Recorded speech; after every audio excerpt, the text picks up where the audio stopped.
Vamos a revisar algunos conceptos previos para la materia de mecanismos. Estos conceptos deben dominarse para que no se tengan dificultades más adelante.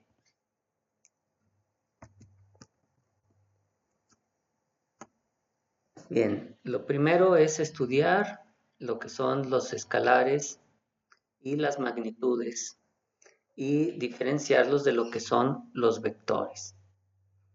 Un vector tendrá magnitud y dirección como cantidades que lo representan. Entonces, como escalares, tendremos únicamente cosas que se definen por su magnitud o número. En cambio, cosas como la velocidad, la aceleración, la fuerza, necesitan definirse con una dirección además de la magnitud. La suma vectorial se puede realizar de manera gráfica, como se ve aquí. A más B es igual a C. Simple y sencillamente se pone un vector detrás del otro y al ir del inicio al final de la suma se obtiene el vector C. Ahora, esto también aplica para vectores que no estén alineados con la horizontal y la vertical. En este caso podemos observar el vector A y el vector B con componentes cartesianas en I y en J. De forma gráfica se sigue poniendo un vector detrás del otro y C será el vector suma de ellos. También de manera cartesiana se puede realizar la suma por componentes, I con I y J con J.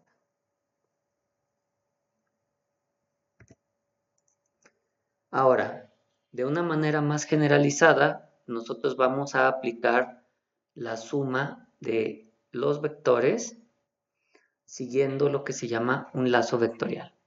Partimos de un punto y circundamos todas las gráficas para irnos sobre los vectores hasta regresar al mismo punto. Entonces, aquí tenemos la gráfica de A más B que se había obtenido anteriormente, pero ahora lo haremos como lazo vectorial. Primero, partimos de un punto cualquiera en una dirección. Si el vector va en la dirección que nosotros estamos recorriendo, entonces lo apuntamos de manera positiva. En este caso vamos sobre la dirección de A, lo apuntamos positivo. Luego vamos sobre la dirección de B, también lo apuntamos positivo. Y al final regresamos al punto, pero como vamos en contra de la dirección de C, apuntamos negativo, menos C. Así hemos llegado al mismo punto del que partimos, por lo tanto la suma será igual a 0. Tenemos pues que A más B menos C es igual a 0, lo que es equivalente a C igual a A más B. Ahora, si nosotros cambiamos el punto inicial o cambiamos el sentido, no importa, la suma vectorial sigue dando. Por ejemplo, ahora el punto inicial está al inicio de B y recorremos en esta dirección. Entonces vamos en contra de A, el vector es menos A, luego vamos sobre la dirección de C más C y finalmente vamos en contra de la dirección de B y hemos regresado al punto de partida. Por lo tanto, nuestro lazo nos da la suma menos A más C menos B igual a 0, que sigue siendo equivalente a C igual a A más B.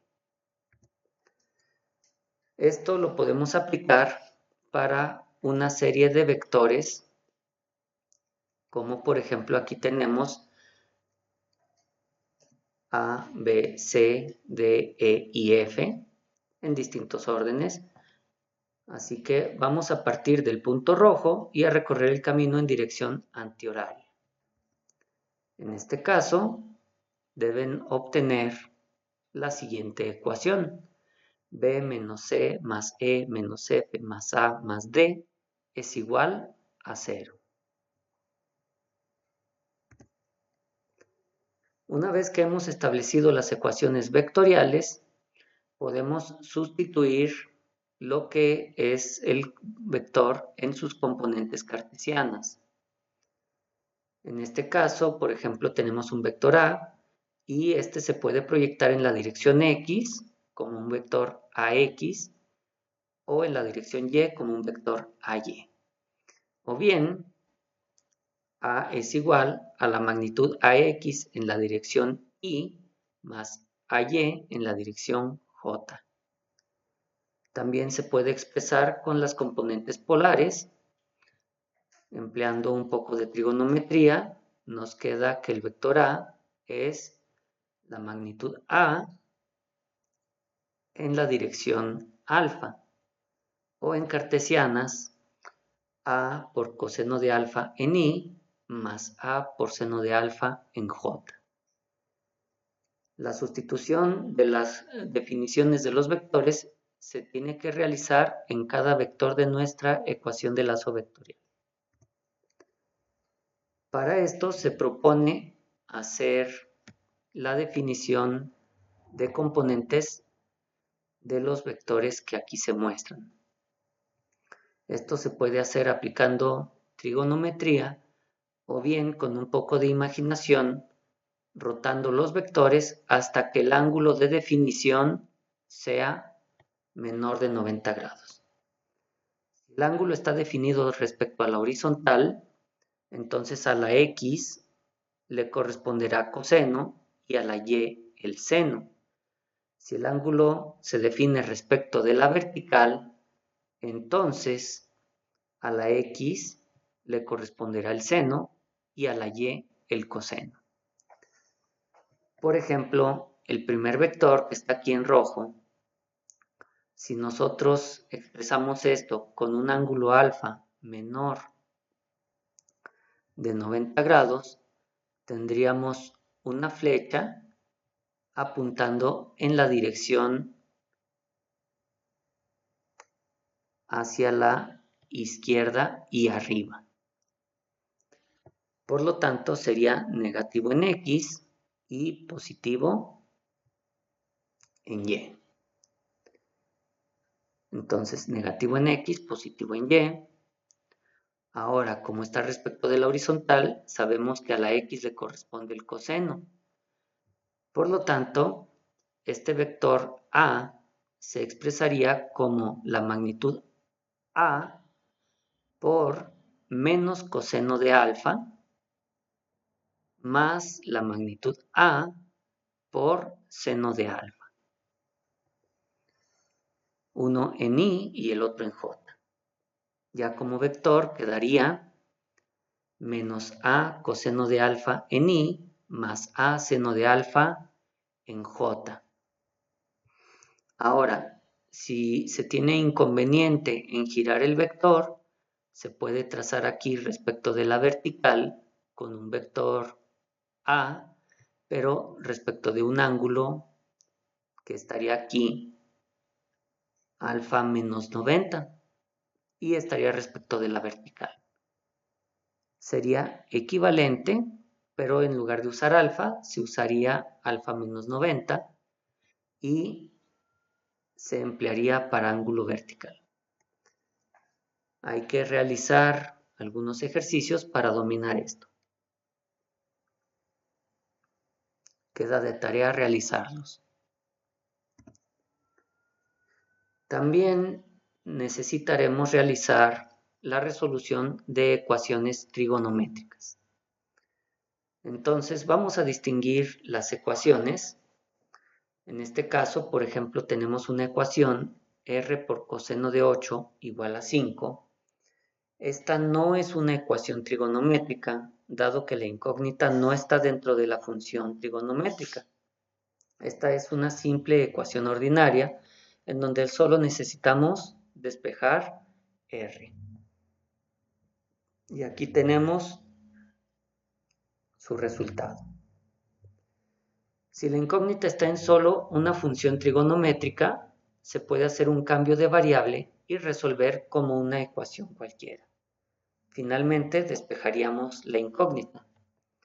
Por ejemplo, aquí hacemos la sustitución x igual a coseno de teta y la ecuación a resolver sería 2x cuadrada más x igual a 1, que al resolverla nos da x1 igual a menos 1 y x2 igual a 0.5. Ya solo restaría encontrar los valores de teta al despejar x igual a coseno de teta. O bien teta 1 es el arco coseno de x1 y teta 2 el arco coseno de x2. También debemos recordar que las ecuaciones trigonométricas tienen soluciones infinitas y en el rango de 0 a 360 grados tienen al menos dos valores posibles de solución.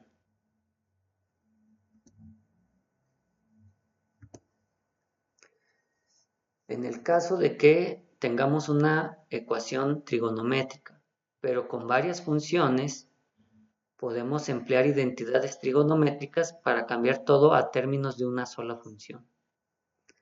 Aquí, por ejemplo, tenemos seno de teta más coseno de teta igual a 0.5. Bien, y con estos cambios, con estas sustituciones trigonométricas, la ecuación queda de esta manera, donde todo está en función de tangente de teta sobre 2. A partir de aquí se puede hacer una sustitución de variable, x igual a tangente de teta sobre 2, y resolver. Quedan ecuaciones algebraicas en las que al final volvemos a despejar para encontrar el valor de teta.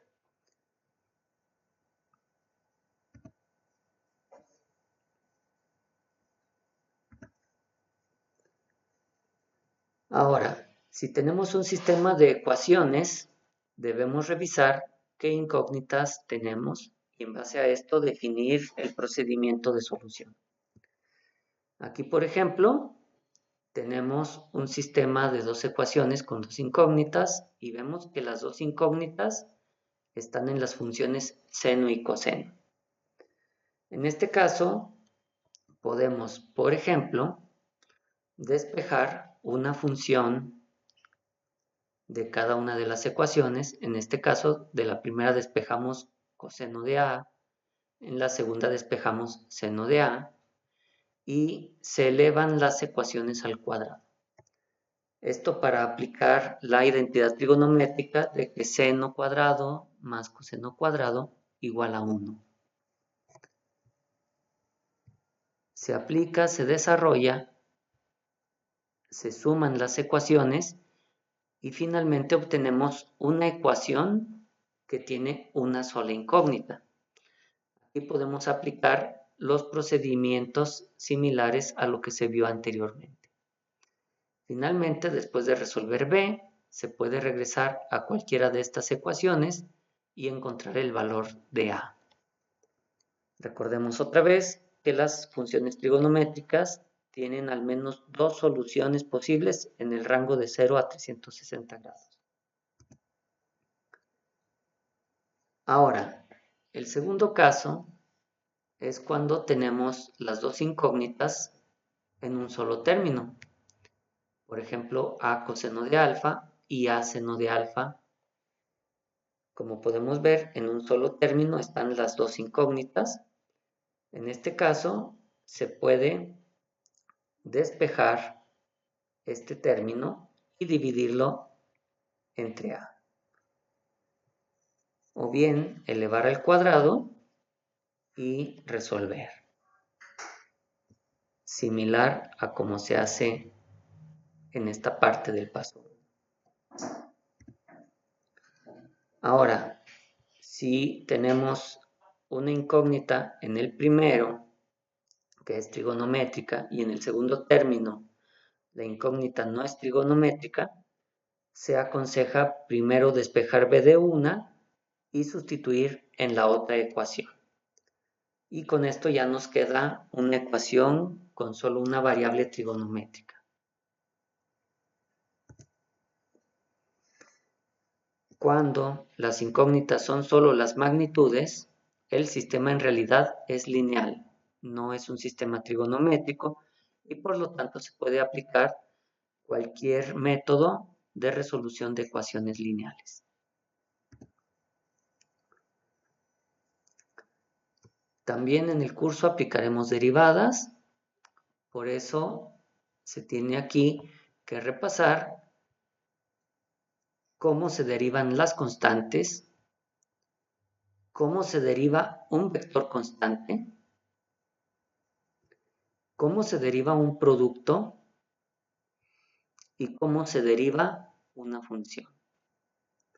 Hay que recordar que los vectores unitarios i, j y k son constantes si pertenecen al marco de referencia, es decir, que relativamente a nosotros no se mueven.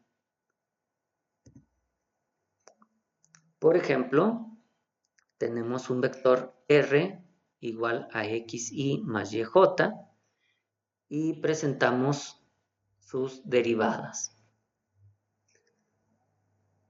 Hay que repasar estas expresiones, aunque bueno, podemos ver que la derivada de la magnitud de posición en x nos da la velocidad en x. La derivada de la magnitud de la posición en y nos da la velocidad en y. Igual, la derivada del vector velocidad nos da que la derivada de la magnitud de velocidad en x es la aceleración en x. La derivada de la magnitud de velocidad en y es la aceleración en y. Y en general, recordemos que la derivada de un vector es otro vector. La derivada del vector de posición es el vector velocidad. La derivada del vector velocidad es el vector aceleración. Si derivamos una ecuación vectorial, lo mismo, la derivada de un vector de posición será un vector de velocidad, etc. Así, para una ecuación como a más b más c menos d igual a 0, tendremos nosotros que su primer derivada sería velocidad de a más velocidad de b más velocidad de c menos velocidad de d igual a 0. Y la derivada de esta ecuación sería una ecuación de aceleraciones.